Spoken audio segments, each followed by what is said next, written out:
So with the Galaxy coming up in town, what are you expecting from them? I'm expecting a good match. They have a lot of quality players on the team.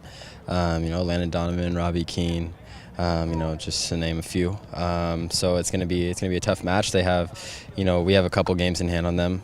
So they're looking to get those back. And I know they're gonna give it their all. So we're, preparing well for them. And I thought we looked good in practice today. So should be a good match. It's not Portland or Vancouver, but do you get a sense that there's a bit of a rivalry between these two? Yeah, definitely. I think with any West Coast team, there's always that little sense of rivalry. Obviously not as much as Portland or Vancouver, but there's still that little bit of rivalry feeling. So we're gonna go into it with that thought and hopefully get a good result. Their loss against Kansas City was their first loss in 9 matches. Is it more difficult to face a team when they're going to be even more hungry this time around?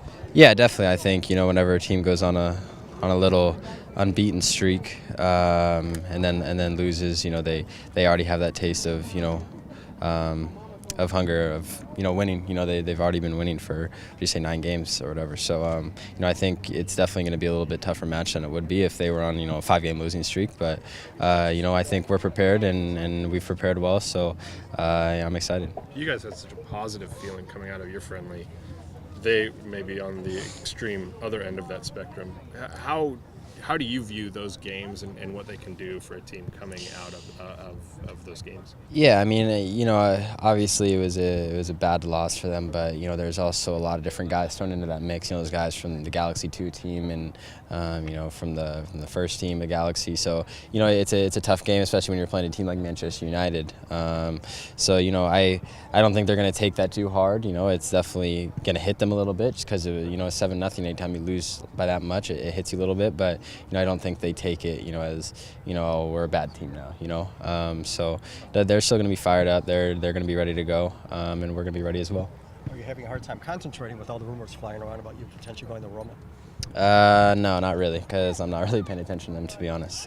Just keeping my mind on Seattle. Speaking of Seattle, you got an event outside of soccer tomorrow, the Torchlight Parade. Been named Grand Marshal. What does that mean to you? It's huge. I'm a Seattle kid, so anytime I can, take part in a community event like this, it's great for me. I went as a kid, so it'll be exciting to now be in the parade and see what it's like from that point of view. Tell me about any memories you have as a kid of SeaFair. Yeah, I think the best one is the Blue Angels. Now they're back, so I'm definitely excited for that. And obviously the hydro boats or plane, whatever they're called, I don't know what they're called. But we're actually good family friends with the Obertos, and I know we're a big sponsor of that. So we always were out there with them.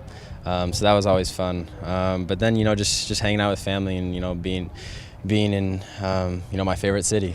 So I'm excited for this year as well. You've had a rise to stardom, especially with your World Cup play, and now this is on top of that. Where does this rank? I don't know if you'd compare it to some of the national stuff you've gotten to do, but since you're a Seattle kid.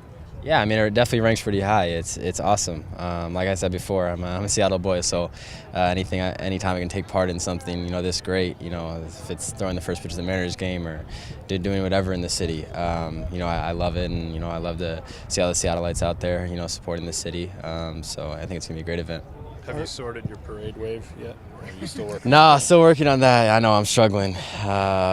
Talked with Clint a little bit. We're trying to figure out what we're gonna do, but there'll be something. There'll be something. Are you noticing that it's harder to go to a restaurant, that kind of thing? Is your celebrity reaching? Is it changed since World Cup?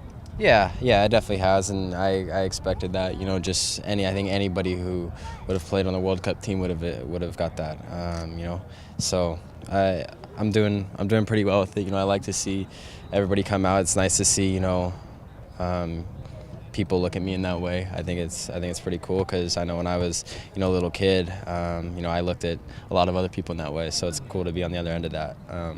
But I'm having a good time with it, and just enjoying the ride. Even for sort of intellectually knowing that, is it hard to live that sometimes? Do you just want to be left alone now and then? At times, like when you're with your family, or if you're having a bad day or something, it can be hard to put on a smile for some people. But at the end of the day, you got to put yourself in their shoes, and it's not a bad life that I'm living right now. You know what I mean? So just try to take myself, out of whatever, negative thoughts I have and put myself in their shoes, and then, it's fine. When you were a 10, 11, 12-year-old going to the Torchlight Parade or SeaFair, if someone would have told you you're going to be a grand marshal of this parade one day, what do you think that would have been like? It would have been amazing. I mean, you always, even though, I think you always look at those people because they're obviously celebrities in Seattle. Anybody who's the Grand Marshal or the King or the Queen or whatever it may be, they're celebrities in Seattle. So they're people you look up to. So to be one of those people is an absolute honor, and I'm excited for tomorrow.